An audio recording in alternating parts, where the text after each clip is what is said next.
ataupun di tanah Jawa ni pada malam 1 Ramadan pagi malam 1 Suro. Malam ni saya ingatkan ada apa kan, tapi saya pun pergilah malam tu. Saya di tepi pantai dekat Jogja ni, bawa anak gadis untuk dikorbankan kepada penjaga laut. Perspektif Jim, kedatangan Islam ke tanah Jawa ada 3 benda. Yang pertamanya kesilapan. Media sosial kembali memanas. Kali ini bukan soal sepak bola, bukan soal klaim budaya, dan bukan pula soal perbandingan ekonomi. Yang memicu gelombang emosi justru tuduhan serius terhadap budaya Jawa. Beberapa akun yang mengaku berasal dari Malaysia melontarkan komentar yang membuat banyak orang terkejut. Dalam perdebatan daring, mereka menyebut bahwa budaya Jawa mengorbankan anak gadis dalam ritual tertentu. Tuduhan itu menyebar cepat, dipotong, dibagikan ulang, ditambahi narasi dramatis, lalu viral. Warganet Indonesia pun bereaksi keras. Bagi masyarakat Jawa, tuduhan seperti ini bukan sekadar salah paham. Ini dianggap sebagai penghinaan terhadap tradisi, sejarah, dan identitas. Apalagi budaya Jawa adalah bagian penting dari wajah Indonesia, dari adat keraton hingga tradisi desa, dari upacara pernikahan hingga ritual bersih desa. Tapi benarkah ada praktik seperti yang dituduhkan? Ataukah ini hanya kesalahpahaman yang dibesar-besarkan demi sensasi dan engagement? Untuk memahami polemik ini, kita perlu melihat budaya Jawa secara utuh. Budaya Jawa telah berkembang ratusan tahun, dipengaruhi oleh Hindu-Buddha, Islam, hingga tradisi lokal yang hidup berdampingan. Di berbagai daerah di Pulau Jawa memang terdapat ritual adat. Misalnya, tradisi sedekah laut, bersih desa, ruatan, upacara adat keraton di Keraton Yogyakarta, tradisi adat di lingkungan Keraton Surakarta.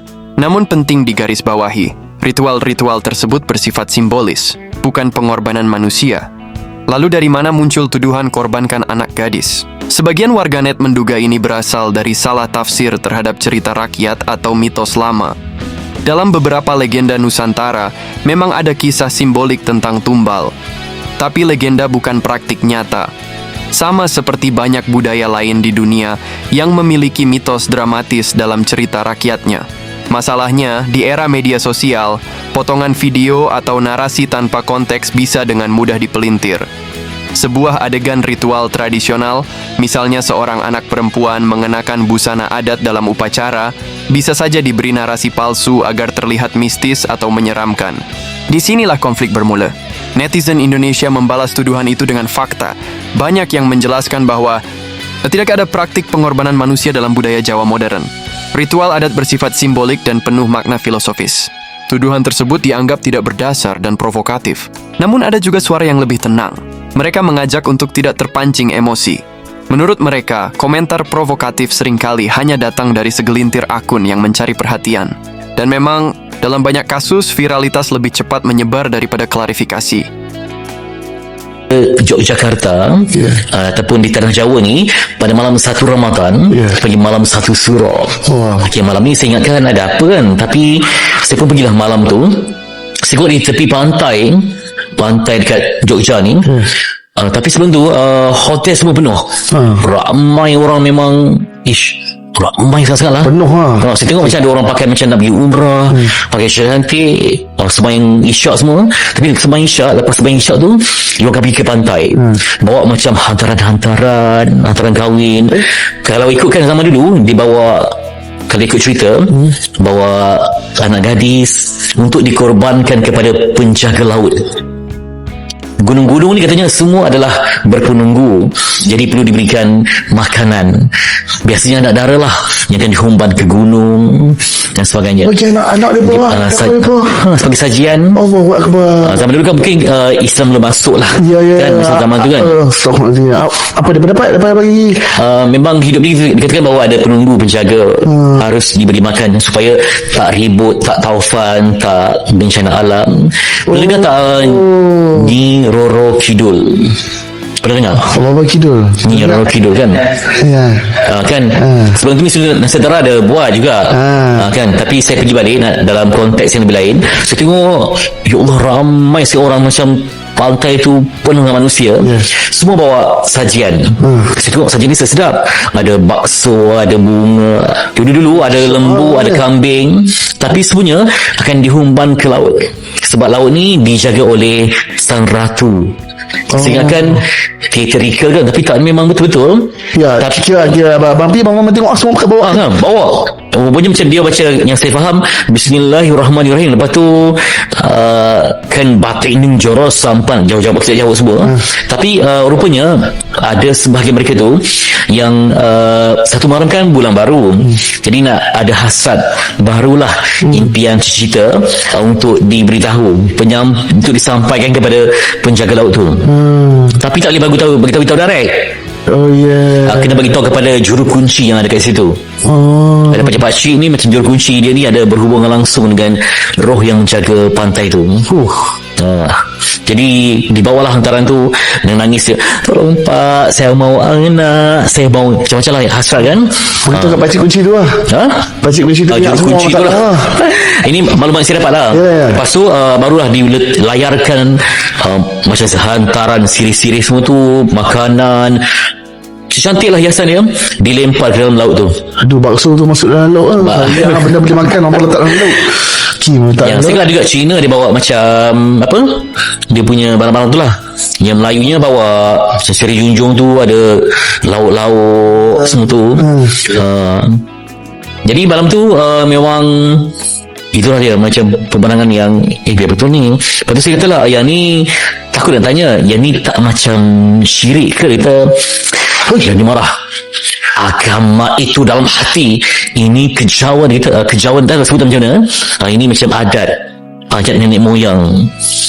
Mungkin lain orang yang Islam ni lain. Yang ni mungkin adat dia kuat sangat kan. Perspektif Jin, kedatangan Islam ke tanah Jawa ada 3 benda. Yang pertamanya kesilapan. Ini di mata Jin tau. Kalau kita baca maknanya babat Kediri tu, maknanya so silap lah. Maksudnya Islam datang ke ke Nusantara ni memang silap lah, ke tanah Jawa dia silap. Sebab dia mengislamkan jin-jin juga. Jadi ketua-ketua jin ni je tak berhati. Silap lah kan. Yang kedua, dia kata Sunan Bonang dan Sunan Kalijaga perosak macam tikus. Sunan Bonang dan Sunan Kalijaga ni yang membetulkan balik permainan wayang kulit. Orang Jawa ni kan suka main wayang kulit Jadi ketika dia main wayang kulit, dia ada pemujaan tau. Saya pernah dijemput untuk tengok wayang kulit di Pantai Timur yang betul-betul memuja. Ada dipanggil jamu ni. Sebab dia punya tok dalang tu memang nak meresap, maknanya jin lah yang akan bercerita pasal wayang kulit tu. Saya pernah dijemput tau untuk tengok situ. Hari pertama saya datang, tok dalang tu tahu saya ustaz kan. Dia dosa minta maaf saya tak. Hari ini saya datang bukan sebagai orang agamawan, saya datang sebagai budayawan. Saya nak tengok je. Dia cuba memuja tu dekat 1 jam tak masuk-masuk dia memuja tu. Sampai dia dah agak penat, dia lupa matikan mic ni, kata, "Ustaz lagi tak ustaz? Ustaz tu lagi tak ustaz tu?" Saya pun cuik kawan saya kata, kita kesian lah. Kita berkeluar lah. Agaknya Ji tengok, alamak sekali ustaz datang lah kan. Itu dulu pernah minta orang-orang Nusantara ni jumpa jin, ambil naratif daripada jin. Antaranya Babat Kendiri. Nanti tuan-tuan search. Dia ada 3. Babat Kendiri. Babat ni bagi istilah Jawa sejarah lah, buku sejarah. Jadi dia jumpa jin, dia ambil naratif pada jin. Ada 3 kitab daripada tanah Jawa. Dia cerita, dia nak tahu apa sudut pandang jin kan pada tanah Jawa. Kita ceritakan macam mana tanah Islam di tanah Nusantara ni kan ada 2 tanah Melayu, tanah Jawa. Tanah Melayu dapat Islam dulu, tanah Jawa baru kemudian. Okey. Jadi akhir jin tu bercerita dan membuat 3 kesimpulan. Yang pertamanya, satu kesilapan besar Islam datang ke tanah Jawa. Diterima tu satu kesilapan besar. Ini naratif jin tau. Satu kesilapan besar. Polemik ini mengajarkan satu hal penting. Budaya adalah identitas yang sensitif. Tuduhan tanpa pemahaman bisa memicu reaksi besar. Budaya Jawa bukan sekedar ritual, ia adalah filosofi hidup tentang keseimbangan, harmoni, tata krama, dan spiritualitas yang penuh simbol. Mengurangi semuanya menjadi tuduhan ekstrim jelas tidak adil. Di sisi lain, peristiwa ini juga menjadi pengingat bahwa literasi budaya dan literasi digital sama pentingnya. Jangan mudah percaya pada narasi yang belum tentu benar. Jangan pula mudah terpancing untuk membalas dengan kebencian. Hubungan masyarakat Indonesia dan Malaysia telah melalui banyak dinamika. Namun di balik perdebatan media sosial, jutaan orang dari kedua negara tetap hidup berdampingan, bekerja sama, dan saling berkunjung. Viral bisa datang dan pergi, tapi pemahaman yang benar akan budaya seharusnya bertahan lebih lama. Dan mungkin, daripada terus saling menuduh, sudah saatnya energi media sosial diarahkan untuk saling mengenal, bukan saling menyudutkan.